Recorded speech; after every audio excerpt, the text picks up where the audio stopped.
सरसों के दाने होते हैं ना, सरसों के दाने रास्ते में जाकर के वहां बो दिए।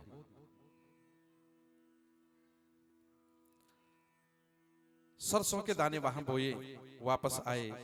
कई वर्षों से राजा इंद्रद्युम्न जो है भगवान की पूजा करता है, लेकिन भगवान मिला नहीं। फलों से फूलों से, लेकिन परमात्मा सज्जनों ऐसे भी नहीं मिलता है। हम सोचे परमात्मा हमको ऐसे मिल जाए। भगवान को पाना तेज छुरे की धार पर चलने के समान। जैसे तेज छुरा है ना, उसकी धार तीखी होगी, और कोई कहेगा कि इस पे चलो, चल पड़ोगे? है हाँ या ना? चल पड़ेंगे तेज छुरे की धार पर। जिस प्रकार से उस तेज की छुरी की धार पर चलना कहते जो है बड़ा कठिन होता है, ऐसे उस परमात्मा को पाना भी बड़ा कठिन है। उधर ब्राह्मण देवता ने सरसों के दाने बोए, उनमें बीज अंकुरित हो गए। इंद्रद्युम्न ने प्रार्थना की, हे मेरे प्रभु, कभी आप भी जो है मुझे दर्शन देना। ब्राह्मण देवता घूमने गए थे, लेकिन वापस नहीं आए। उस परमात्मा को पाने के लिए वापस नहीं आए। वहां विश्ववसु से इंद्रद्युम्न ने जो है बात की कि भैया यहां कोई हमारे ब्राह्मण देवता भी आए हैं कि? ने कहा आए तो थे भाई, पर तब तुम्हारे हैं कि हमारे हैं ये नहीं मुझे पता, इस बात को मैं नहीं जानता।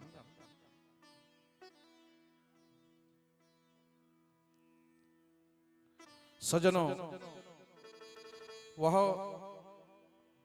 विश्ववसु कहने लगे कि मेरी भगवान से अभी अभी जो है बात हुई है। इंद्रद्युम्न से कहने लगा कि अभी मेरी जो है भगवान से अभी बात हुई है। वह नील माधव पर्वत पर परमात्मा जो है बैठे हुए हैं।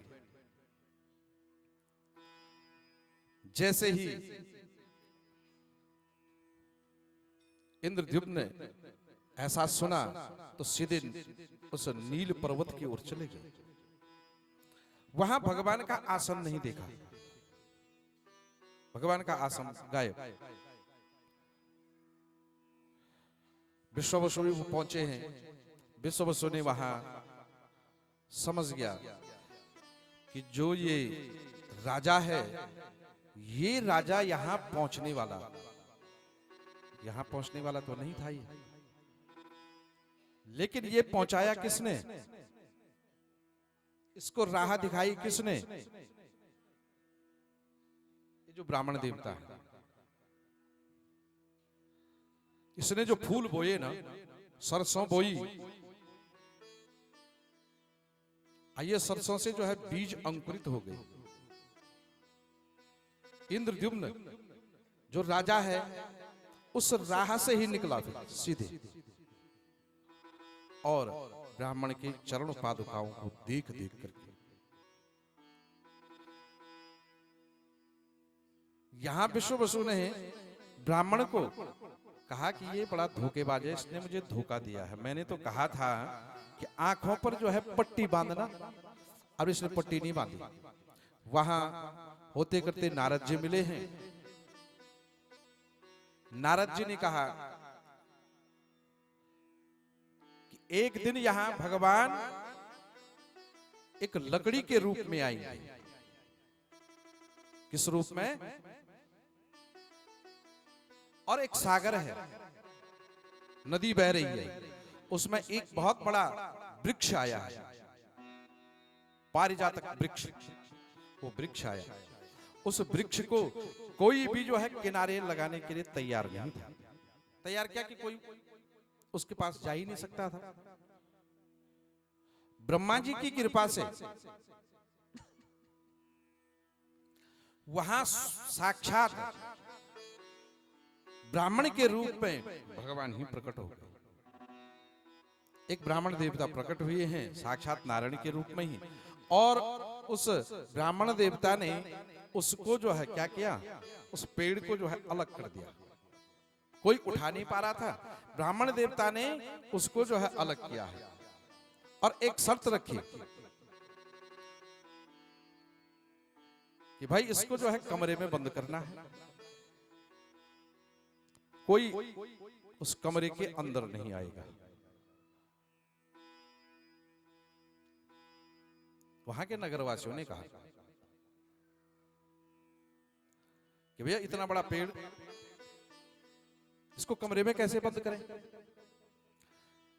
कहते इसको जो है काटेंगे, तराशते हैं इसको, और उसके बाद जो है तो सभी नगरवासी अपने अपने हथियारों को लेके आए हैं। देखना, सुनना जरा।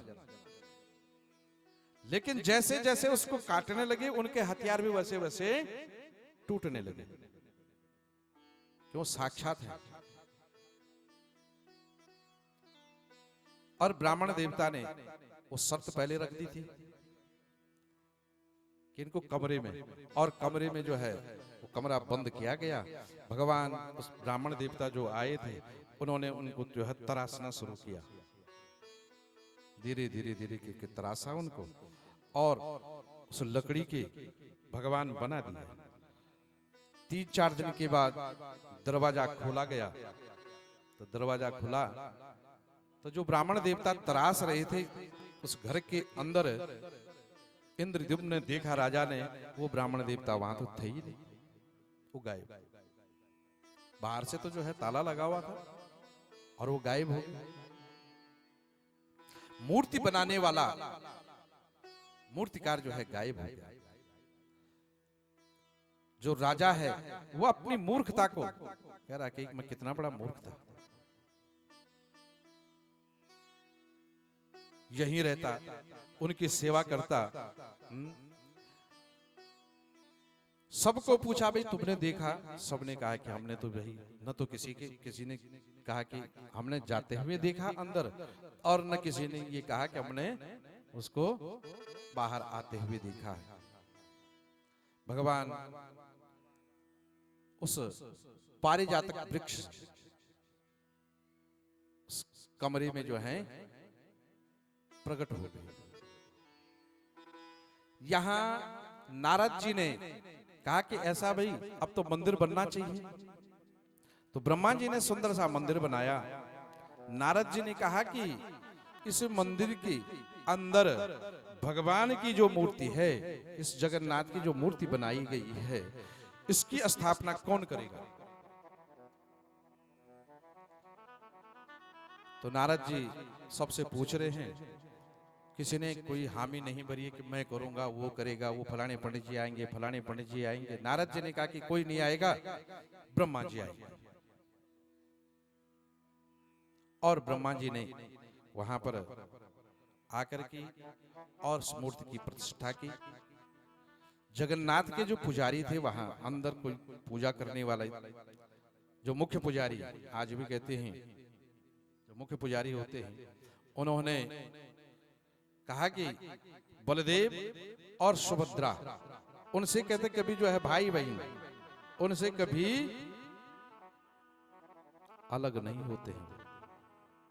उनके हाथ पैर नहीं दिखे, हाथ पैर न दिखने पे उनको उस पुजारी ने कहा, मुख्य पुजारी ने जो वहां के थे, कि इनको जो है भाई ऐसा है रंग वानिश किया जाए, इनका इन पे रंग इत्यादि लगा करके, और बलराम भैया, बलदेव भैया और सुभद्रा, इनको जो है वहां स्थापित कर दो। ये हमेशा हमेशा के लिए जो है यहाँ पर रहेंगे। जो इनके दर्शन करेगा उसकी मनोकामना, पुजारी कहने लगा, उनकी मनोकामना हमेशा हमेशा के लिए जो है पूरी हो जाएगी। जगन्नाथ जग के मालिक हैं, इसलिए कहते हैं कि ये कभी बलदेव सुभद्रा